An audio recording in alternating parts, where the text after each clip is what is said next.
अस्सलाम वालेकुम प्यारे बच्चों, कैसे हो? बेटा, आज की हमारी टॉपिक जो है वो है इंडिकेटर्स।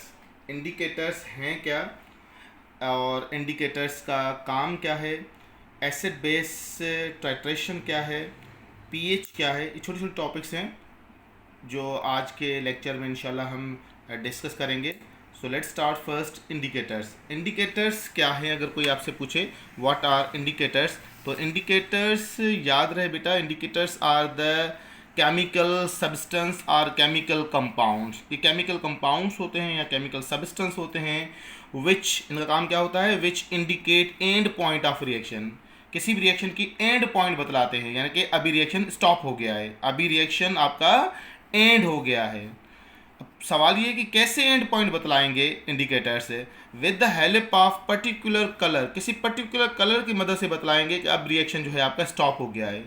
यानी कि with the help of colour, जैसे गाड़ी जा रही है और वो इंडिकेटर की निशानी से, इंडिकेटर की मदद से बतलाएगी कि मैं लेफ़्ट साइड पे जा रही हूँ या राइट साइड पे जा रही हूँ। तो रात के टाइम गाड़ी वाले ज़्यादातर इंडिकेटर देते हैं, तो इंडिकेटर से अगला बंदा समझ जाता है कि ये जो गाड़ी मेरे सामने जा रही है वो अब लेफ़्ट की तरफ मुड़ेगी या राइट की तरफ मुड़ेगी। तो एक पर्टिकुलर साइन, एक पर्टिकुलर कलर शो करता है जिसकी मदद से कैमएस समझ जाता है कि अब इसका जो है रिएक्शन स्टॉप हो गया है, अब इसकी एंड पॉइंट आ गई है। तो याद रहे, indicators are the chemical substance or compound which indicate the end point of reaction with the help of particular color। किसी पर्टिकुलर कलर की मदद से ये एंड पॉइंट हमें बतलाते हैं एट पर्टिकुलर पीएच, क्योंकि डिफरेंट पीएच पर डिफरेंट कलर्स प्रोड्यूस होते हैं। तो डिफरेंट पीएच पर जो डिफरेंट कलर्स होंगे उस हिसाब से केमिस्ट समझ जाएगा कि अब इसकी एंड पॉइंट है। एक छोटा सा एग्जांपल मैं आपको देता चलूँ। एसिड बेस टाइट्रेशन के अंदर सोडियम हाइड्रोक्साइड है, सही, और ये क्या है बेटा, कलरलेस लिक्विड है। ये it is the colourless liquid, और इसको रिएक्शन करवा रहा हूँ हाइड्रोक्लोरिक एसिड के साथ। ये भी क्या है, कलरलेस लिक्विड है। अब जब दोनों कलरलेस लिक्विड हैं तो ये दोनों आपस में रिएक्शन करेंगे, सॉल्ट सोडियम क्लोराइड बनाएंगे और प्लस क्या बनाएंगे, वाटर बनाएंगे। इस प्रोसेस को क्या कहेंगे, न्यूट्रलाइजेशन। जब एसिड बेस आपस में रिएक्शन करते हैं तो वाटर मॉलिक्यूल बनाते हैं और सॉल्ट, इसको कहते हैं न्यूट्रलाइजेशन। अब ये जो रिएक्शन हो रहा है न्यूट्रलाइजेशन, अब हमें समझ में नहीं आ रहा है कि रिएक्शन स्टॉप हो गया या नहीं हुआ।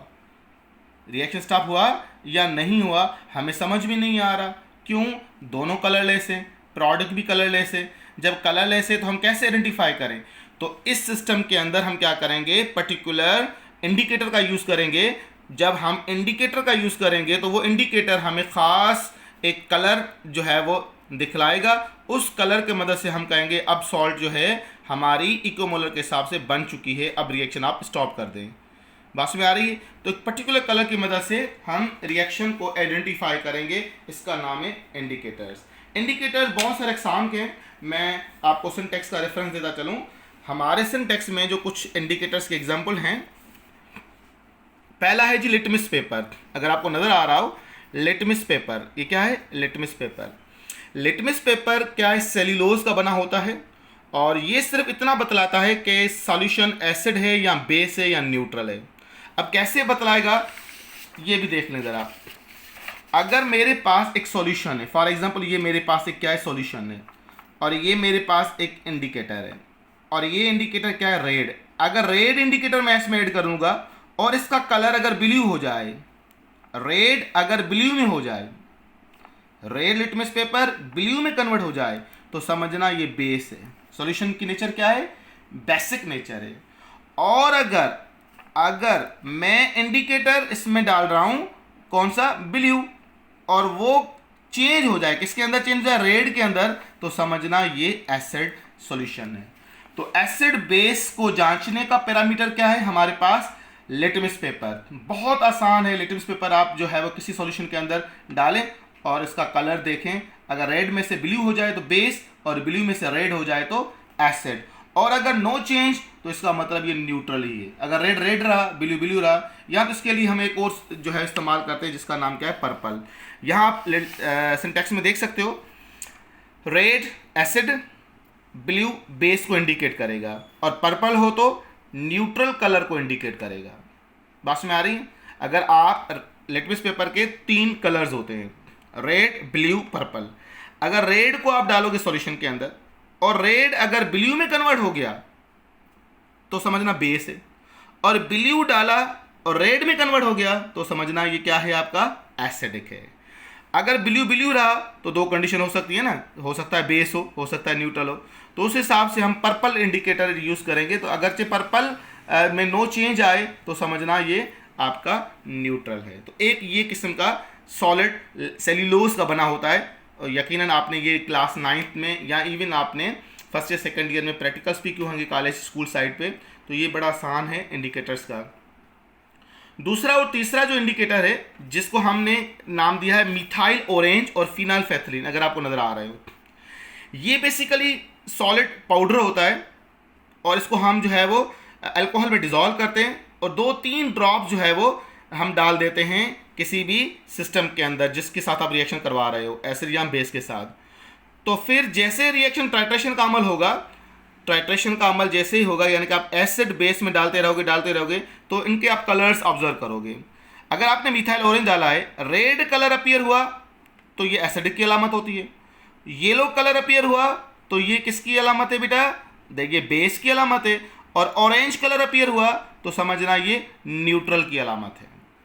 और फिनाइलफेथलीन के अंदर कलरलेस बना तो कलरलेस का मतलब ये एसिडिक है, अपना कलरलेस बना तो एसिडिक है, और पिंक कलर बना तो न्यूट्रल है। अगर रिएक्शन करवा रहे हो एसिड बेस का और कलर पिंक अपीयर हो रहा हो, समझना अभी रिएक्शन स्टॉप हो गया है, ये न्यूट्रल पॉइंट है आपकी, बेसिक पॉइंट है आपकी। और अगर अब कलरलेस पॉइंट बनी तो समझना ये आपकी न्यूट्रल पॉइंट है। तो कलरलेस और एसिड दोनों में क्या देंगे, कलरलेस, एसिडिक में और न्यूट्रल में दोनों क्या है, कलरलेस लिक्विड है। कलरलेस आपका जो है वो सॉल्यूशन बनेगा, तो समझना या तो एसिडिक है या तो न्यूट्रल है। फिर इसको आइडेंटिफाई कैसे करेंगे, लिटमस पेपर की मदद से करेंगे। वैसे देखा जाए दोनों के काम तो सेम ही हैं, पर अलग अलग कंडीशन में अलग अलग हम इंडिकेटर इस्तेमाल करेंगे। ये अगर आप लाइन दिख रहे हो 217 पेज पर अगर आपको दिख रही हो तो इसको ज़रा गौर से सुनिएगा। For strong acid and weak base, यानी कि एसिड स्ट्रॉन्ग हो और बेस वीक हो तो उसके लिए हम मिथाइल ऑरेंज का इस्तेमाल करते हैं।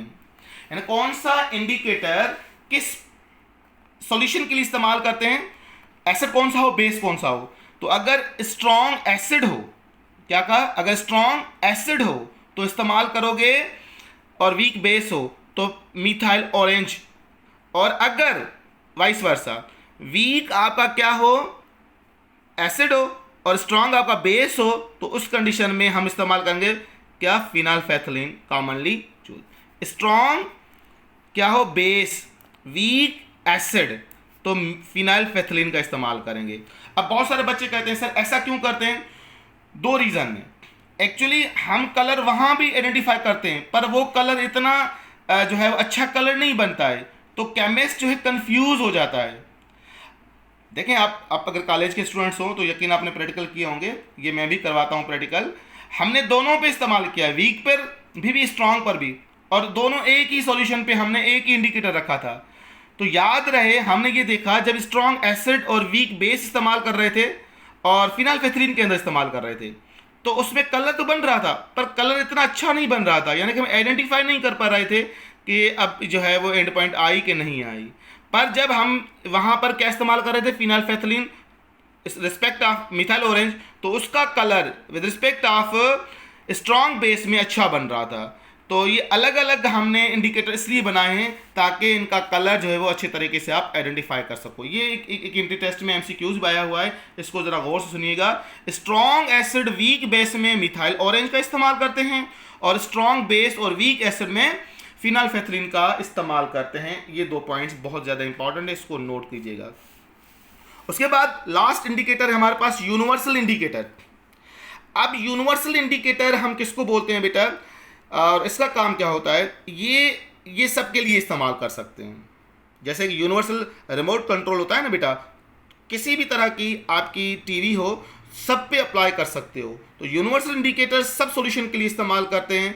इवन दो इंडिकेटर्स और यूनिवर्सल इंडिकेटर और लिटमस पेपर में बस इतना फ़र्क है कि लिटमस पेपर आपको सिर्फ ये बतलाएगा कि सॉल्यूशन एसिड है या बेस है, यूनिवर्सल इंडिकेटर आपको ना सिर्फ ये बतलाएगा एसिड है ये बेस है, पर उसकी पीएच भी बतलाएगा कि इसकी पीएच क्या है। अलग अलग पीएच पर अलग अलग कलर्स अपीयर होते हैं। ये देखें 221 पेज पर अगर आपको नजर आ रहा हो, 0 पर रेड, 3 पर ऑरेंज, 6 पर येलो, 7 पर हो तो ग्रीन, 8 पर हो तो ब्लू, 10 पर हो तो डीप ब्लू और 14 पर हो तो पर्पल कलर इंडिकेट करते हैं। एक्चुअली हम करते किस तरह से हैं, बहुत आसान है। हमने लिटमस पेपर लिया, ये बड़ा लिटमस पेपर होता है, ये इस तरह का लिटमस पेपर, तो इसमें डिफरेंट कलर्स होते हैं, दीज आर डिफरेंट कलर्स। जैसे ही आप सॉल्यूशन में डाल दोगे तो जो सॉल्यूशन की नेचर होगी, फॉर एग्जांपल यहाँ पर 7 pH की, यहाँ पर मैंने डाला तो 7 pH, तो और कलर को ये कुछ भी नहीं करेगा। जो 7 पर कलर है ना बेटा, उसको ही थोड़ा डार्क कर देगा, उसको क्या कर देगा, थोड़ा सा डार्क कर देगा, और उसकी मदद से आप ये जानोगे कि ये जो है वो कलर जो डार्क हो रहा है, जैसे 7 पर ग्रीन कलर है, ये डार्क हो रहा है, तो उसका मतलब ये सॉल्यूशन की नेचर क्या है, न्यूट्रल है। बात में आ रही है। अगर जो डीप ब्लू कलर हो, आप कहोगे बेसिक है और उसकी पीएच ही बताओगे। लिटमस पेपर यूनिवर्सल इंडिकेटर में कोई फर्क नहीं है, अलबत्ता ये कि वो सिर्फ एसिड बेस बतलाएगा, ये एसिड है बेस है, पर यूनिवर्सल इंडिकेटर आपको एसिड बेस के साथ साथ ये भी बतलाएगा कि इसकी पीएच क्या है और किस कलर पर इसकी पीएच क्या बनेगी। तो ये टेबल बहुत इंपॉर्टेंट है बेटा, इसको नोट कीजिएगा, ये एंट्री में आया हुआ भी है कि 7 पर कौन सा कलर होगा, 8 pH पर कौन सा कलर होगा, इसको याद कीजिएगा बेटा। उसके बाद